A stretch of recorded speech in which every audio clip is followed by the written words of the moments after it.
Hi guys, അപ്പം ഇന്ന് ഞാൻ പറയാൻ പോണത് അസാസിൻ ക്രീഡ് ഗെയിമിനെ കുറിച്ചാണ്. അസാസിൻ ക്രീഡിനെ കുറിച്ച് നമുക്കറിയാം. നമ്മൾ ചെറുപ്പകാലം തൊട്ട് GTA, വാക്രെയിൻ, ഹിറ്റ്മാൻ, അസാസിൻ ക്രീഡ് ഇതൊക്കെ നമുക്ക് ഇഷ്ടപ്പെട്ട ഗെയിമാണ്. പണ്ടത്തെ ഏറ്റവും ഫേവറേറ്റ് ഗെയിംസാണ്. അതിലത്തെ ഗെയിമുകളൊന്ന് ഞാൻ പറയാൻ പോണത് അസാസിൻ ക്രീഡിനെ കുറിച്ചാണ്. ഞാൻ അടുത്തടുത്ത് വീട്ടിൽ ഇടാം. അപ്പോൾ ഇന്ന് അസാസിൻ ക്രീഡിനെ കുറിച്ച് ഞാൻ പറയാൻ പോണത് ഫസ്റ്റ് തൊട്ട്, അതായത് 1 തൊട്ട് സെക്കൻഡ്, തേർഡ്, അസാസിൻ ക്രീഡ് എന്ന് പറഞ്ഞ സെക്കൻഡിന് ശേഷം വേറെ ഇറങ്ങിയിട്ടുണ്ടായിരുന്നു, ബ്രദർഹുഡാ. ഓക്കെ, അതും അതായത് ഫസ്റ്റ് തൊട്ട് 4 വരെ ഇറങ്ങിയതിലൊക്കെ പെർഫെക്റ്റ് ആയിരുന്നു. പക്ഷെ 4 തൊട്ട് പിന്നെ ഈ അടുത്ത് ഇറങ്ങാൻ പോണ എന്നിട്ടാ നെഞ്ചി, അസാസിൻ ക്രീഡ് നെഞ്ചി അങ്ങനെ എന്താ പറഞ്ഞിട്ടാണ്. വളരെ ഷോക്കാണ് ശരിക്കും. സ്റ്റോറി നോക്കുകയാണെങ്കിൽ ഇപ്പം അത് ഇറങ്ങിയിട്ടില്ല. പക്ഷേ അതൊരു ഇറങ്ങിയതിൽ എനിക്ക് ഒന്നിനോട് താല്പര്യം തോന്നിയിട്ടില്ല. സ്റ്റോറി, ഗ്രാഫിക്സും ഒക്കെ അടിപൊളിയാണ്. ഗ്രാഫിക്സ് അവർ സെറ്റാണ് സംഭവം. പക്ഷേ സ്റ്റോറി ബേസ് നോക്കുകയാണെങ്കിൽ പോരാ.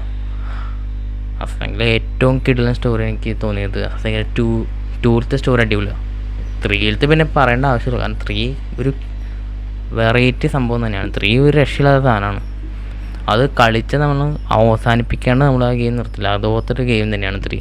അതുപോലെയാണ് 1 പെർഫെക്റ്റ് സാധനമാണ്. അതിനത്രയും പോലുമില്ല ഈ അടുത്തിറങ്ങിയ എല്ലാ അസാസിൻ ക്രീഡും.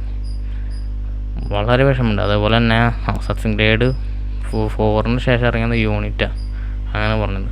അതൊന്നൊരു ഇതില്ലേടേ, സത്യം പറഞ്ഞാൽ നല്ല വിഷമമുണ്ട് ആ ഒരു ഗെയിം നോക്കുകയാണെങ്കിൽ.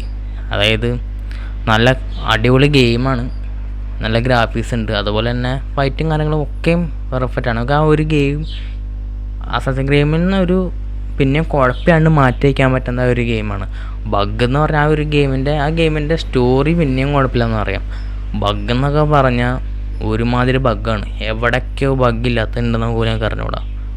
ചിലപ്പോൾ ശത്രുക്കളുടെ തലയിലെ മുകളിൽ നിന്നിട്ടേക്ക് നമ്മൾ ചിലപ്പോൾ ആളെ വെട്ടി വീഴ്ത്തണം. അങ്ങനത്തെ ഒരു ബഗ്ഗൊക്കെയാണ്. ബഗ് എന്ന് പറഞ്ഞാൽ ഭയങ്കര ബഗ്ഗൊക്കെയാണ്. അതാണ് ആ ഒരു ഗെയിം സ്ലോപ്പായി പോയി ഏറ്റവും കാരണം. സ്ലോപ്പായി പോയത് ആ ഒരു കാരണം കൊണ്ടാണെന്ന് തോന്നുന്നത്. അത് പിന്നെയുള്ള ഗെയിംസ് നോക്കുകയാണെങ്കിൽ നമ്മൾ കളിച്ചതന്നെ റിപ്പീറ്റ് ആയ പോലെയാണ് ചില ഗെയിംസൊക്കെ നമുക്ക് തോന്നിക്കണേ.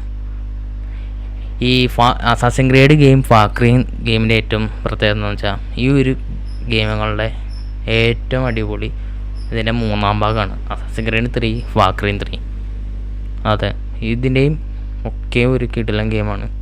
ഈ 2 3 പെർഫെക്റ്റ് തന്നെയാണ്. ഇതിനെക്കുറിച്ച് നിങ്ങൾക്ക് എന്താ പറയാനുള്ളത്? കമൻറ്റ് ബോക്സിൽ പറയൂ.